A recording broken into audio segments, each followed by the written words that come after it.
We'll turn it over. Commissioner, it's all yours. Thank you. Good morning. This is the New York City Pension Fire Fund meeting. Today is Thursday, October 27, 2022. The time now is 9:47 a.m. This meeting is a hybrid meeting, so there are a group of folks at the Fire Fund and then those of us who are logging in remotely. And with that, I turn the meeting over to Mr. Dawson. Sure. So we'll commence with Leroy. You'll commence with roll call. Thank you, Mr. Dawson. Good morning, everyone. So doing a roll call of the Board of Trustees, representing Mayor Eric Adams. Let the record show Phil Dukes. Representing Controller Brad Lander. Allison Hirsch. For the Commissioner of Finance, Nibla. Let the record show Shuman Ray.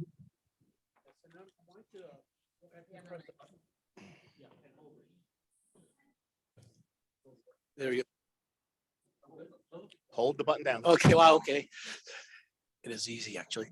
I want to also introduce Kevin Liu, who joined MOPI recently. He joined as a senior pension investment advisor. So he'll be working with us. He'll be part of working with me and Phil, the whole team. So I want to introduce him. He comes to us from the Alaska Retirement Management Board. Very good. Thank you. Welcome aboard, Kevin. For the UFA, for Mr. Andy Ansbro. Eustace, Bobby Eustace for Andy Anfro. And Robert Eustace. Currently present. Thank you. Edward Brown. Here. Eric Bischoff. Present virtually. Mr. John Young. John Young, present. For the UFOA, Mr. Christopher Jensen. Here. Mr. Liam Guilfoyle. Here. Mr. Jim Brosey. Yep. And on is for the Fire Commissioner, Laura Kavanaugh, is Deputy Commissioner Terrell Brown. We have Here.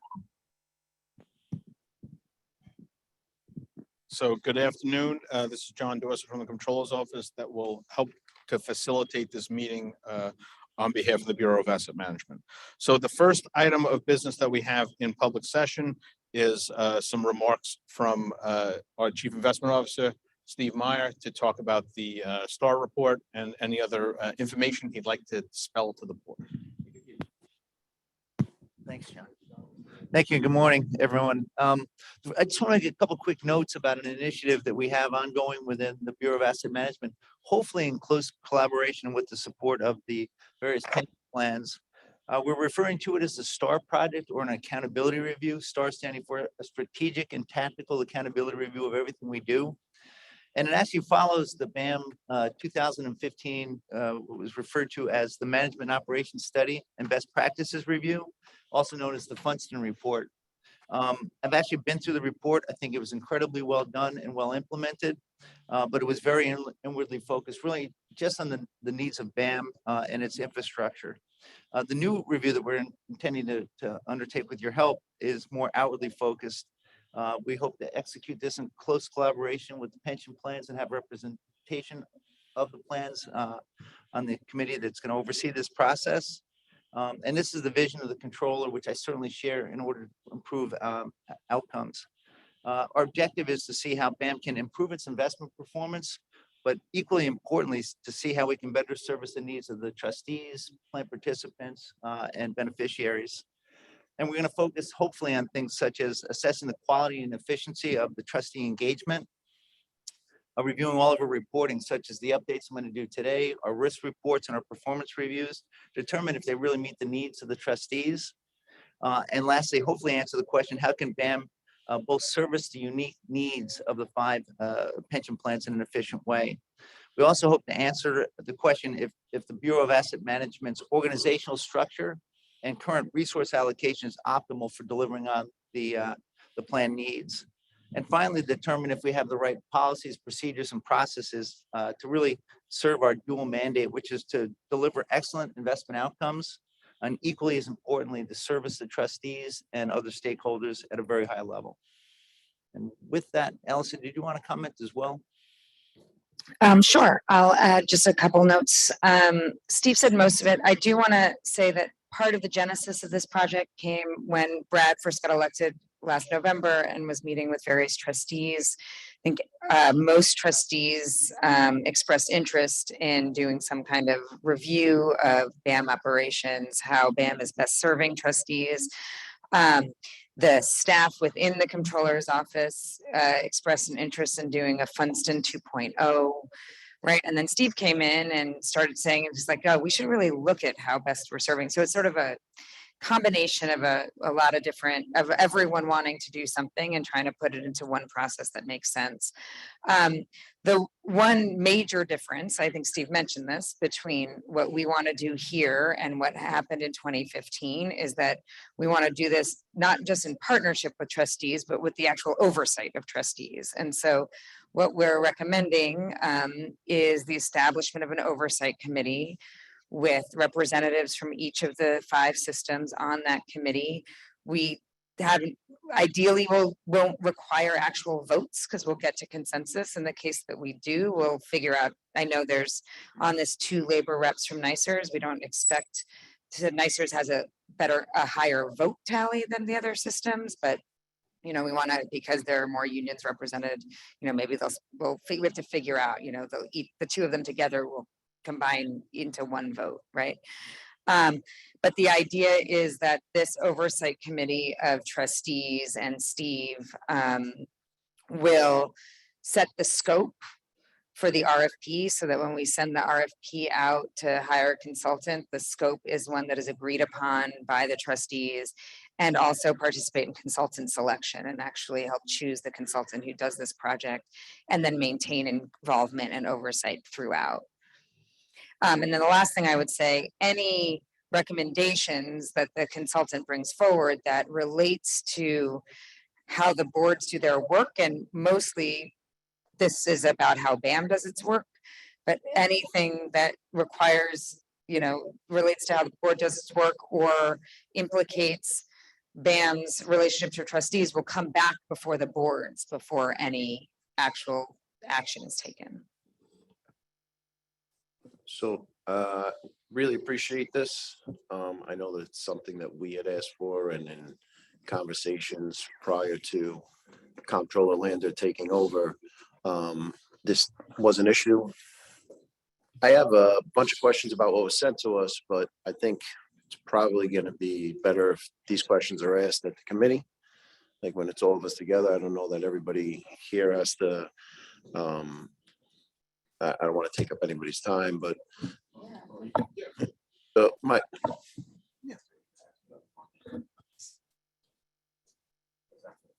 Well, no, good. Yeah, feel free, ask away, guys. Ask away. Well, this mic is way high. I'm just sorry. I didn't mean to yell on this. Not that loud. I can be, but I'm not that loud.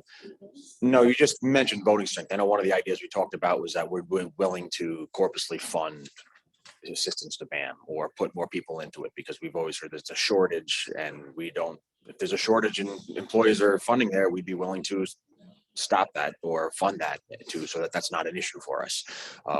We care about our funds here. We care about the searches done in there. So rather than we hear, oh, we can't do anymore because there's not enough people there, we can solve that problem by hiring more. So we wouldn't want to hear that. So we've always offered that. So in that process, we would love to solve that problem. And I know that the weight of that, and we feel that, especially the way these funds are structured and NYSERS structured, sometimes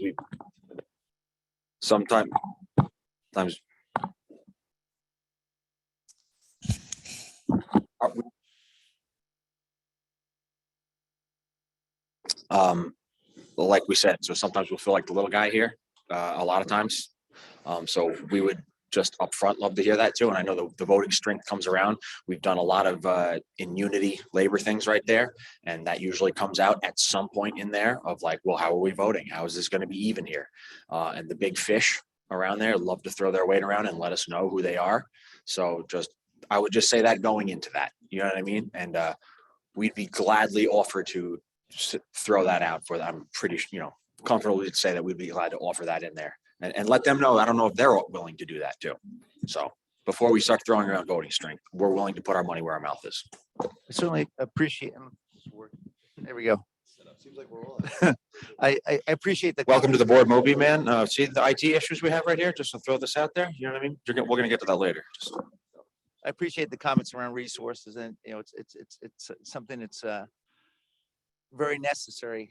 We've currently got 24 open slots. Our challenge is to really attract and retain the very best people. We've got, I have to say, since joining, I'm very impressed with the people that are there.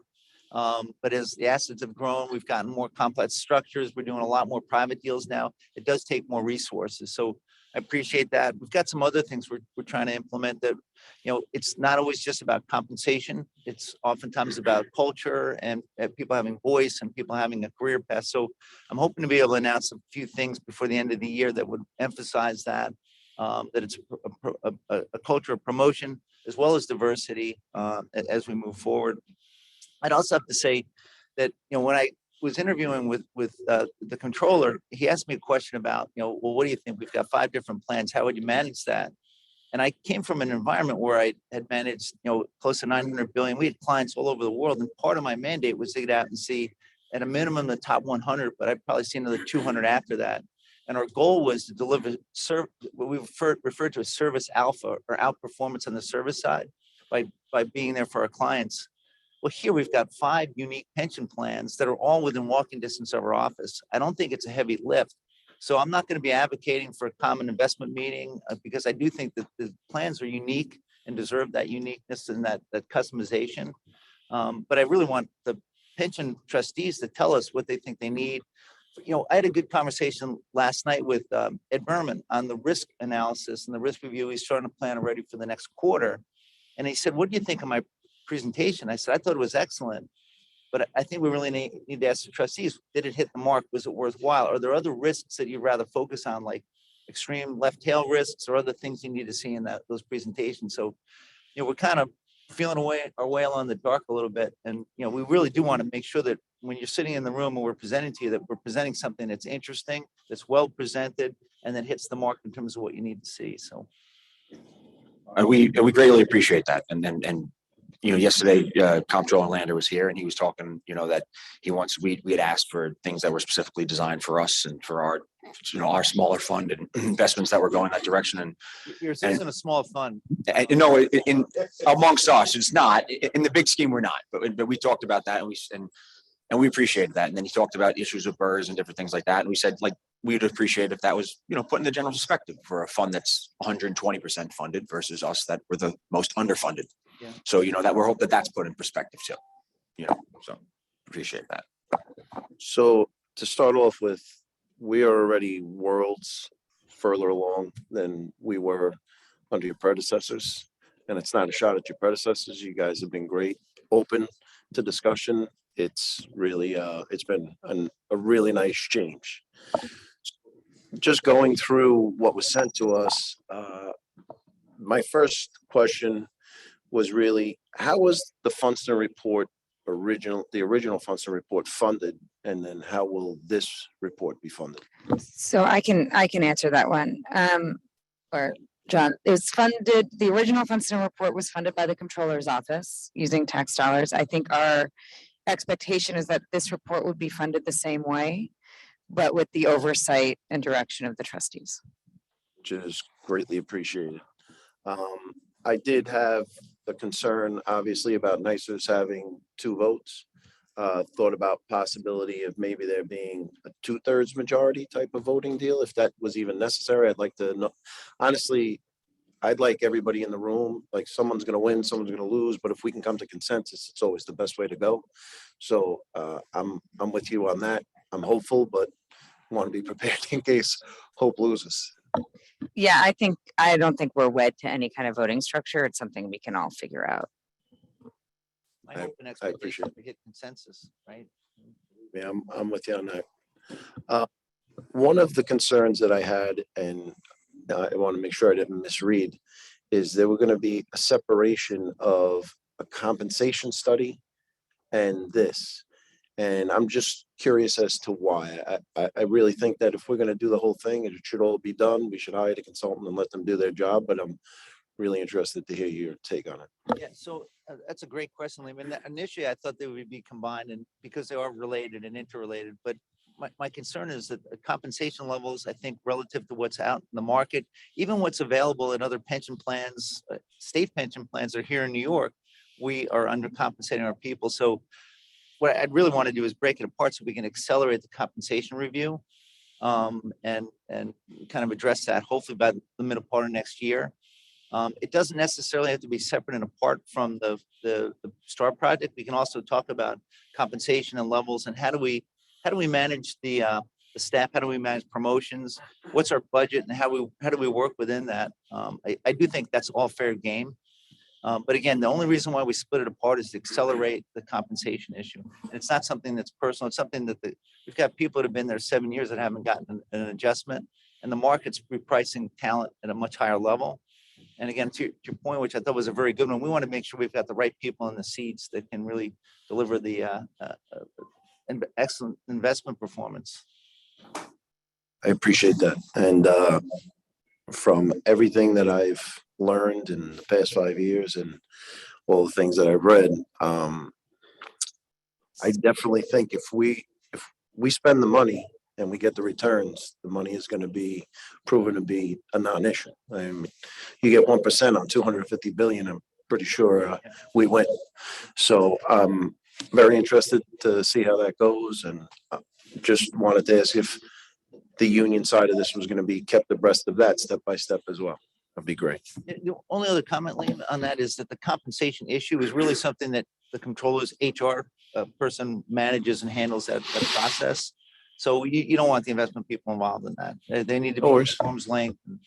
No, I appreciate it.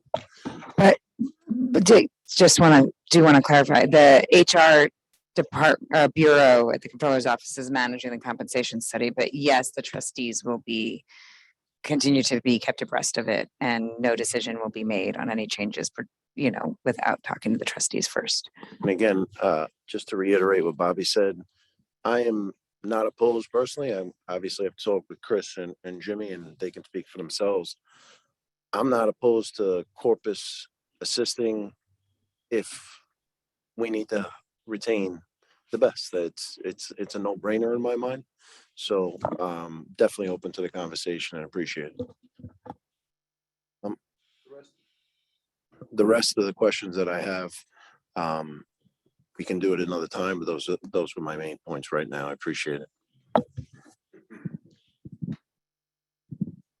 And let me just say one thing about the study. I just want to manage your expectations.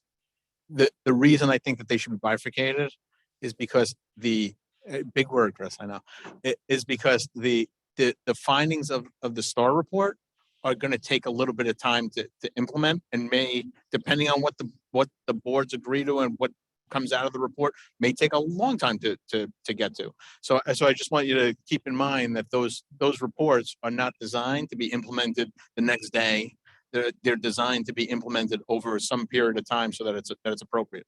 A compensation study in the past we've done, and those results have been much more quick to implement than they have with the STAR report. So that's just the historical, having lived through a couple of these different iterations, that's the thing that I think the board always needs to be mindful of. The report itself will take a little bit of time to get us to, it's like an asset allocation. You don't just turn the switch the next day and hit your marks. So I just want to manage everybody's expectation on that. So if there's no other questions regarding the STAR report, I believe that's everything that we have for public session. So with that, we'd like to entertain a motion to go into executive. Motion. Okay, all those in favor? Aye. Chorus of ayes. Okay. So if we could just shut the recording, and any members of the press or the public, if you could please exit at this time. Kate, to the report out. Thank you. So in an executive session, the board took one action related to a real estate investment, one action related to a private equity investment, details of which will be made public at a later time. So with that, is there a motion to adjourn? Motion to adjourn. Second. All right, all those in favor, please say aye. Aye. Any abstentions? Any nays? All right, the motion carries. We are now adjourned. Thank you all for your participation today. Thank you.